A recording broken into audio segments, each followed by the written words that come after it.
Football fans, Gooners! This is the delinquent reprobate Shotta back with the Uncensored Arsenal, Positively-Uncensored Arsenal podcast. 4 weeks have gone, my friends. Haven't you missed me? George, I'm here. How are you doing? I'm good. Good. George, I took a break. I had to go on a very long vacation. I'll tell the audience. I had to go look for sick relatives. My mom made 90 years old. I had to be at her birthday party with all the family. Thank God she's alive. Went all over the place to Jamaica and all over the Americas. And I'm back, George. And I'm come back to see Arsenal dominate Tottenham and win 3-1 at home.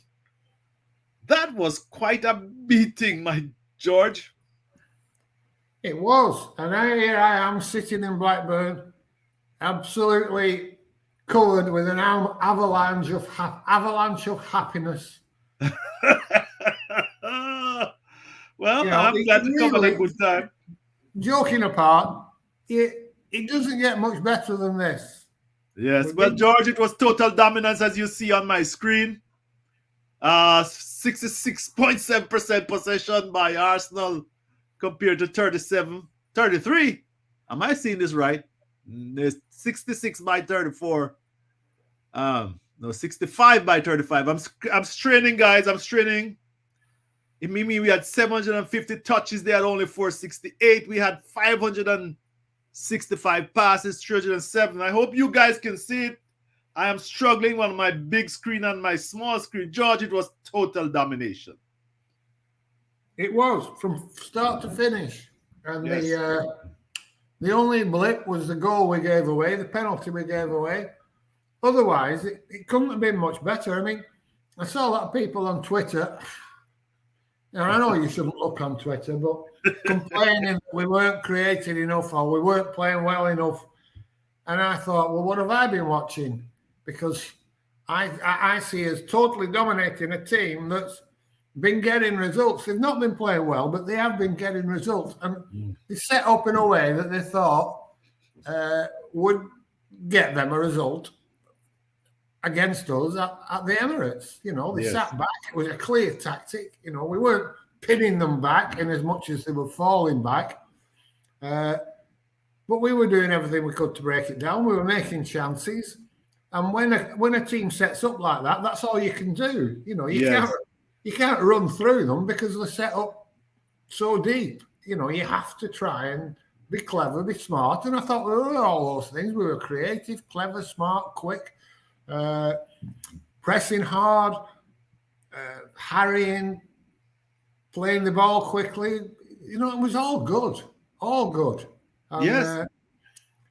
I don't see why anybody would be complaining. And we ended up 1-1 at the end of the first half, which was really an injustice. Had we been 3 or 4 up, it wouldn't have been an incorrect reflection on the game. Yes. So just the goal that we gave away that spoiled it. And it was a poor goal to give away. Of course, as ever, people want to blame a certain player. Gabriel. A lot wanted to blame Gabriel. A lot wanted to blame Xhaka. And then quite a few wanted to blame Thomas Partey. Mm-hmm. But as I saw it, my fantastic maths comes into play here. I would say the way Son just brushed past Partey, set the move off. Right. That shouldn't have happened.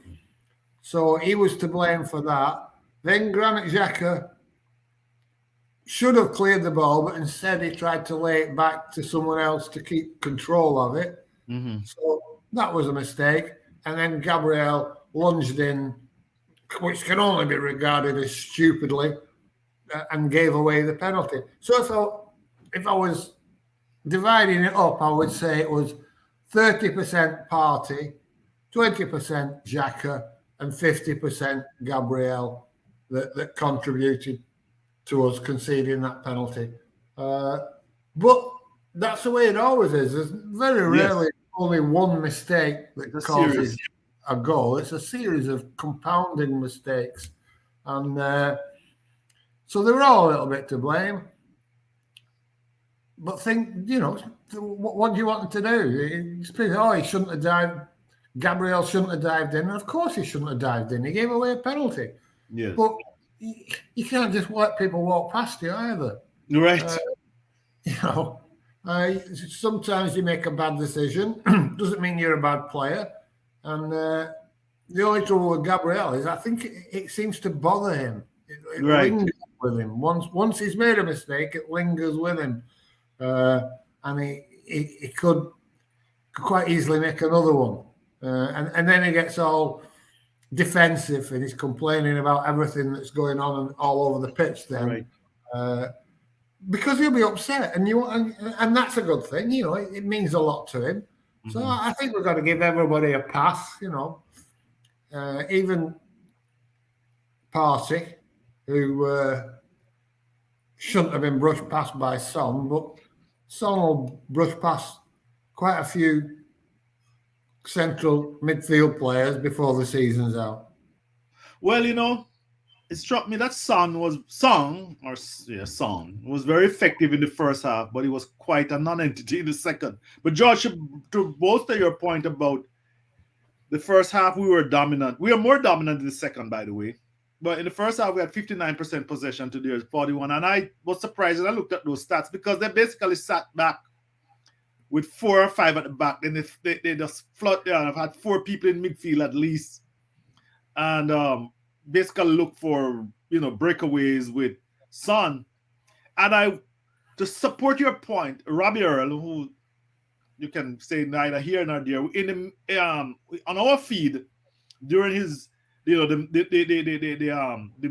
break, the first half break, the one criticism he made of Partey was that he was being bypassed too easily, despite the goal he had scored. So you at least you and Robbie Earl. Oh, great! Who I'm not my favorite commentator, but he made that point. Oh, Right. But in that first half, we had 9 shots to their 4. And they didn't have many. I mean, they were struggling to get Kane in the game and Son. Just on Party, I thought he had a good game, one of his better games for us. Yes. But you got to remember that he had been out for a while and his fitness levels might not have been that clever because towards the middle of the first half, he wasn't protecting the back 4 very well. He didn't seem to be able to get back to cover them on the break. And like I say, he got brushed past by some. Yes. But when he came out in the second half, he did sit much deeper, which gave him more time and space on the ball. And he was good, and he made good use of that time and space. Yes. He protected the back 4 better. Now, whether he made the adjustment or whether Mikel Arteta told him to make the adjustment is anybody's guess. I would suspect it was Mikel that told him, to make the adjustment. But regardless, either he or Mikel made the adjustment, and he was very effective in that position. George, I thought, he's not my favorite player, but that might color my comments. But I thought when he dropped back deeper, his longer passes were very accurate. We have criticized his longer passes that he would give these 5-10 yard passes with hospital balls. But I thought he on that score he did very well. And of course the goal he scored, George. And talking about time and space, he had a year to pick his spot. And I said, the pigeons are alive today. This makes me laugh, really. Yes. You can give them all time and space. He's had time and space before and killed a few pigeons. That's the point. It was a great goal. I mean, he set it. Oh, absolutely. It was set outside the post and it turned in. It was unsavable. Mm-hmm. And all right, he had time and space, but it's still a wonderful goal. Still Yeah, a you have wonderful to put it in. play. You know, you have to do it. You have to be able to do it, and he was able to do it on this occasion, which is the first time we scored a goal like that in 2 years. But still, must not turn our noses up at it. Shot. Nope. Great I goal. agree. I agree with you. I agree with you that he had a good game. Came off about the 70th minute, and I can understand why he wasn't. You don't want to overwork him. But yeah, I think that people need to put this in some sort of perspective. And Tottenham sat deep. They weren't pushing up, and and they did it for a reason. They feared us, George, and I Well, think that is a good yes, point. but they did fear us possibly, Mhm. but that's their game plan if they can do it anyway. They're Yes, happy doing that, and they're good at it. yes, And they did look dangerous on the break, and but I thought they over-egged it. They sat too deep, and rather than playing on the break through midfield, they continually tried to play over the top and right. bypass the midfield. Yeah, or Which play or it didn't really give us many problems. I mean, yes, there was never a point in the game where I thought, "Oh, they're gonna do us on the break." I always felt fairly confident that Saliba would mop everything up, and which so he he did, did. which he So he did. did. Yeah. I think they were also relying on Royal, and let's come to the second half. We scored before Royal got sent off, right, George? And We did. that goal was fortuitous in a way because when Saka came inside, Loris got a hand to it, went to Romero. Our boy Jesus was right on the spot to get a foot on it, but it squirted on the Loris. And I thought but you know what? That's what happens when you attack. You don't have a chance. If you don't attack, you don't have a chance. Yeah, it But was a after big. that, I thought the red card on Royal was harsh. I don't know what you think. Uh, well, if he'd have got a yellow card for that, we'd have been complaining, Mm-hmm. or some would have been complaining. A bit harsh, yeah, but it could have been a bad one, Yes, yes, on the and ankle. it could have done a lot of damage. Well, not only he started up on the shin and slid down onto the ankle. Martinelli's ankle buckled Yes, the wrong way. It's not supposed to go that way. He forced it the wrong way. I mean, yeah, maybe a little bit harsh, but not unduly harsh.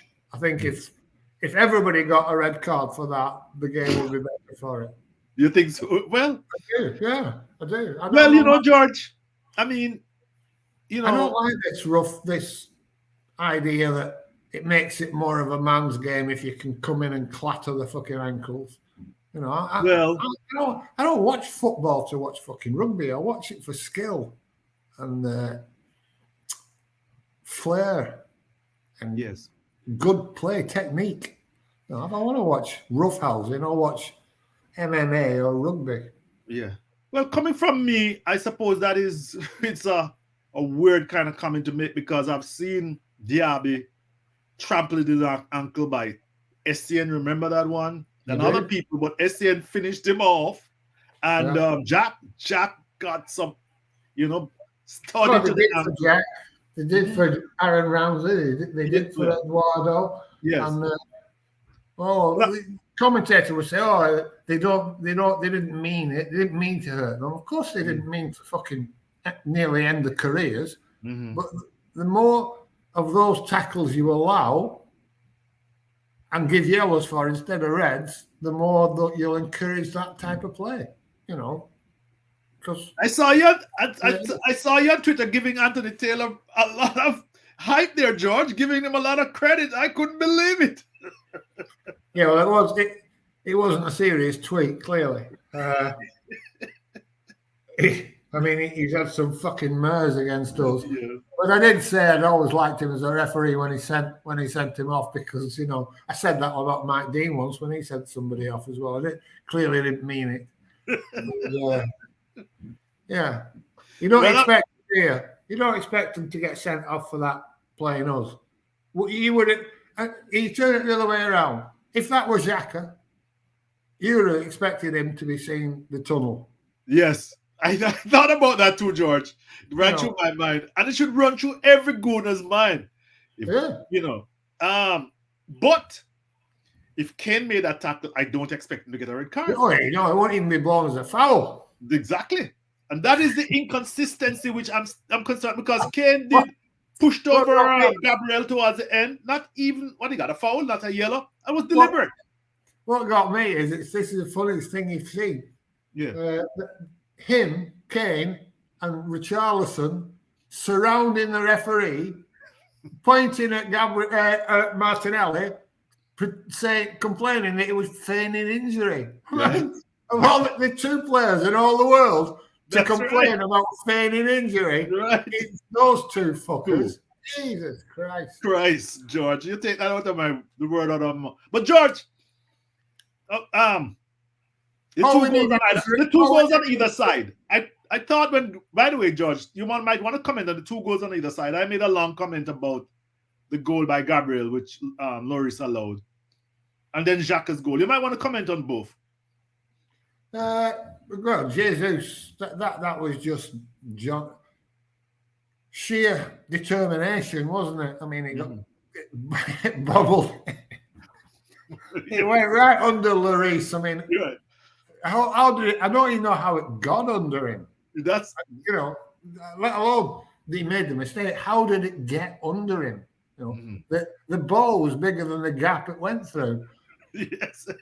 and Jesus happened to appear where the ball appeared. Right. And even then he miscontrolled it. He had a yard to go and he miscontrolled it. He had to play it twice. Yes. But that's just good play by him, Yes. And the Xhaka goal was beautiful. Yes. Set up by Martinelli. Yeah. Just laid off to him, and he picked his spot. He fainted, went to his left and fired it in, and unstoppable, out of reach. Great goal. But the attacking Xhaka, you remember people were saying, at least you were telling me that he's the Swiss Charlie Adams, a good friend of ours. Our good friend who will remain nameless, and he's our friend, indeed. But Xhaka has been a revelation. But we must see him on Switzerland playing a more attacking role, and people doubt his ability. They're like, he think, and Arteta had him playing deep, had him playing the Zinchenko role. You notice that, George? And now he is pushed up, and he's a completely different player, and we're a different team. Well, is he a different player? I saw some numbers today about the most progressive passers of the ball in the league over the last 10 years. Mm. And Mesut Ozil was on it. Mm-hmm, obviously. Santi Cazorla was on it. And the 2 seasons that Granit Xhaka played with Arsene Wenger, he was on it. Wow. Mm. And he didn't play in this position with Arsene. So how did we get this bullshit over the last 2 years that he is a negative passer? The same as Arteta got that. They used to say exactly the same thing about Arteta. He was all sideways and backwards passing. But when you looked at the numbers, he made more forward passes than anybody in the league. He made more forward passes than Carrick, who was supposed to be the ultimate fucking in that position. Deep lying player. Deep lying playmaker. And Arteta was better than him in every metric, except heading the ball. That was the only thing he wasn't better than him at. And Xhaka's been the same. Xhaka's always been right up there. But people just refuse to see it. All they can see is that he's been sent off 5 times in 6 years. Fucking hell. If that was Patrick Vieira, he'd have been fucking sacked, wouldn't he? would have been hounding him out for getting all the red cards he got. You know, Didn't Wenger say Xhaka would be eventually a great box-to-box player? Didn't Wenger say that? he said that's what he was. He didn't say Yeah. eventually he would be. He said that's what he was, and he hadn't bought him to be a defensive midfield player. Correct. Yes. But he didn't buy Arteta to be a defensive midfield player either. And to be fair to Arsene, he never played either of them as defensive midfield players. Exactly. He didn't play a defensive midfield player. He did not. He played deep line playmakers who helped out to defend. Right. But his priority was attacking. And he didn't feel that he wanted to give up one of the midfield positions and restrict it to being simply a defensive midfield position. And a lot of people complained about that. And but they have to be much more than just a fucking... Claude Makelele wouldn't make it now. He's too negative. Too limited as well. Yeah. You look at Rodri at Manchester City. He does a lot more than just break up play. Right. So anyway, it wasn't an ideal position for Xhaka, but he got played there by Arsene, deeper. Yes. And he got played there by Mikel Arteta, deeper. And you can give them both the same excuse that he might not have been his ideal position, but he was the best suited for it that we had at the time. Because he's a versatile player and he will do what the manager instructs. And he'll do it, and he does it better than anybody else in the team. Whatever position you ask him to fill in on, it might not be his best position, but he will do that better than any of the other players that you co-opt into that position. The thing that concerns me, and as a talking point and out of this, podcast, is how so many of our fans, especially on Twitter, and there are other two podcasts, and they are such bad judges of players. They say we are biased on all of that stuff. But it amazes me, George. And I just thought, these guys are like, okay, they watch a lot of football. And the funniest thing to see is them all like beeping in reverse now. Yeah. And they keep saying this, he's improved. Oh, yeah. Well, if you look at his stats from 5-6 years ago, they were good then. They're the same. The numbers are the same. He's not improved. What's improved is the team play around him. And he's always been a good player. And if they don't want to admit that they couldn't see it. And I don't blame them. I hate having to admit being wrong. Fucking horrible when you realise that something you've been saying is a load of bollocks. But you just got to hold your hand up and say, I got that wrong. Sorry. Well, but they don't prefer to do that because it's more important to be right than... No, it's more important, George, I'd correct you. It's more important to have an agenda and to develop followers along those on that agenda. And absolutely. Absolutely. The amount of honesty that you see on Twitter is negligible. People won't say what they should say or they want to say or what they believe because it might lose them followers. Correct. And they will say what they don't believe if it gets them followers. It's a very, very false, shallow fucking platform. Nobody's prepared to be unpopular.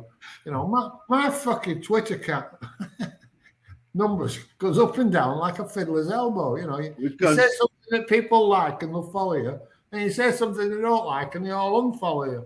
And what do? You just keep churning out what people want to hear. And indeed, that's how you get to have 100, 200,000 followers. Just keep telling people what they want to hear. Right.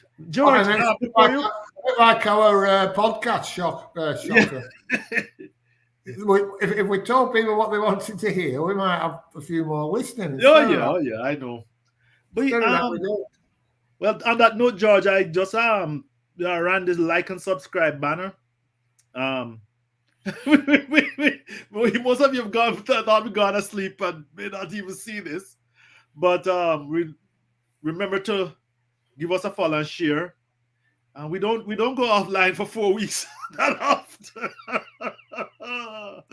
George, the game died after Royal got sent off. It pretty much died, and I was watching the crowds by the 80th minute, and I saw the stadium starting to empty. Which I mean, I have had the opportunity, the privilege of being there twice, and I know how hard it is to get on the trains afterwards. But the crowd, so why are people thinking that we should have punished them 4 and 5-1? I don't get it. I mean, everybody was conserving their energy. Everybody has games. We have a Europa League game this week. I think Spurs in Europa League too, or yeah. I mean, Champions League. what do people expect? You're telling me they are carrying on Twitter just to say we should have trashed them some more. We dominated. What more do you need? Well, yeah, but you can understand that as well. People love it when you absolutely give somebody a thrashing, don't they? Mm-hmm. But that was a thrashing. Yes. We dominated. So we're going to win the league then. By the way, I'm talking about that. I mean, talk about being wrong and not admitting. George, I mean, last year we played them to get our Champions League spot, and they dominated us up there. So we are a much better team. I'm not saying that if we go up there in the second half of the season, that we're going to necessarily dominate them. They'll have their home crowd. But we are a much better team. And you have said it. I went on a rampage at the beginning saying we should aim for third at least. So I don't want people coming here and saying that Shotta has been undermining this team. But George, we look very good. How good are we? I think we could be the second best team in the league if we get a fair win behind us. Mm-hmm. Chelsea. We'll see how they do under Graham Potter. Yes. And how United do under Ten Hag. I think we'll be better than Tottenham. We'll look better than Tottenham. We've looked better. It's not just yesterday. Yes. We've played 8 games and we've dominated or been the better team in every single game, without question. By the way, I didn't see United, but I understand Well, that they scored against the run of play. Sorry, George. Yeah. And we were the better team. Okay. We played the better football for the vast majority of the game. And it's just one of those things. We lost. I'm not saying they robbed us. They took their chances well, but we played well in that game. You know. I saw you. George, by the way, I saw you post that on Twitter. Lots of the people, you said that on Twitter. I mean, I tracked you on Twitter while I was away, and you said that we played better. Don't look at the scoreline. Keep going. Yeah. People don't look past the scoreline. I say this every week almost on this podcast. People only look at the scoreline, and it doesn't necessarily reflect how we played. But in the 8 games we've played, in my opinion, we've been the better team in every game. You can't say the same for Tottenham Hotspur because they've not been playing well. They've been getting results, a bit like the Emery run, 22 games undefeated, where they were getting results that were way better than the performances. So I think we'll finish above Tottenham. Are we going to finish above the others? I think we could, all bar Manchester City. I mean, they just look to be playing a different game to everybody else. But we'll see. I mean, if we can more or less tie down a fourth top 4 spot, that'll be nobody can complain. Nobody can complain. Neither will I, because I think that we have a team. I say this again.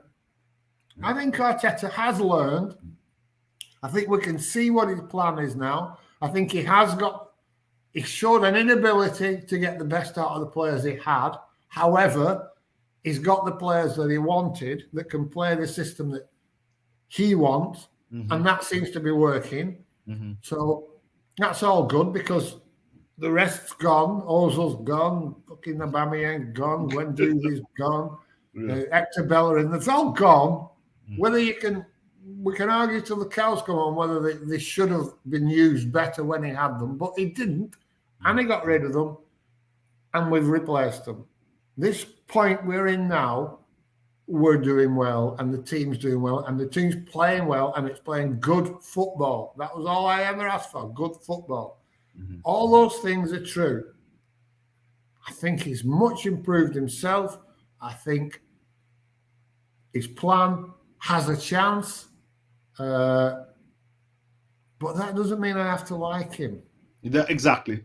I don't have to like. I can appreciate everything he's done. I want him to be manager. I do not want him replaced. I've never wanted him replaced. By the way, I've never once asked for him to be replaced or sacked.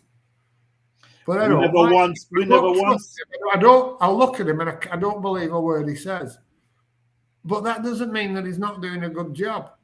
Some of the best people in the job in the world at their jobs are thoroughly dislikable characters. Good.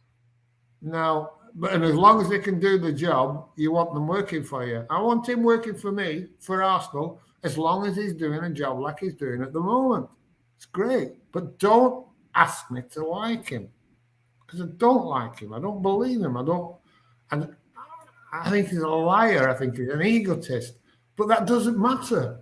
Right. What I think of him doesn't matter at all. As long as Matter he of keeps fact, producing results. And he is doesn't matter. doing, and it's good football. It's good football, Shotta. That's the main thing. That's what we wanted. We always wanted. First priority, good football. The results will follow if you play good football. And we played well yesterday, George. I mean, We they did. yeah. I mean, We played Spurs. good all season. Yeah. Well, George. On that note, let's end it here. I think we have Liverpool next, George. The last couple of times we played Liverpool. Well, when we went up there, we didn't stand a chance. I remember we did a we did a preview, and on the we said that we didn't stand a chance, and so it did. But when we came back to our place, it was a little closer. But this time, I think we're playing them away. What your thoughts on before we wrap this up? Uh, well, are we playing them away or are we playing them at home? I thought we were playing maybe Georgia. Well, Don't quote. they've just played. We've both just played at home this week, so Yes, one I of know. us. Will, I can I, look I it up. thought I thought we played them at home. I can look it up. Fixtures Arsenal. I'm looking, my friend. I didn't. Please don't hold me accountable for everything I say. We'll be playing them at home, George. Right, so there you go. We're playing them at home. They're not in any sort of form at all whatsoever. I mean, She all Brighton, with them. She all at yeah, Brighton yesterday. and Brighton will feel robbed, really. Mhm. Uh, they're struggling. We're not struggling. We're at home. If we're going to beat them, this is the perfect time to play them because they're down and we're up, and let's see how it goes. I think we can beat them. I What's do. the I think. In what's the fact, not fella only from? I'll stick my neck out and say the same as I did when we were going to play Spurs. Not only do I think we can beat them, I think we will beat them. George, I think Liverpool is missing the fellow from Senegal. I always said he was a rough and tumble but very effective scorer and player. What you may call him? Mane. Yeah. And I am not changing my opinion. I think they're missing him more than they think. Anyway, George, yes. I'm thought to share your view. I haven't given much thought, so that's why I'm just sounding, a little hesitant. But if you're gonna beat them, this is the time. Anyway, we will see. George, thank you very much. People, remember to like and subscribe. We are back. Share. Thank you. Thank you, George. Thank you. See you later. See you later. Bye.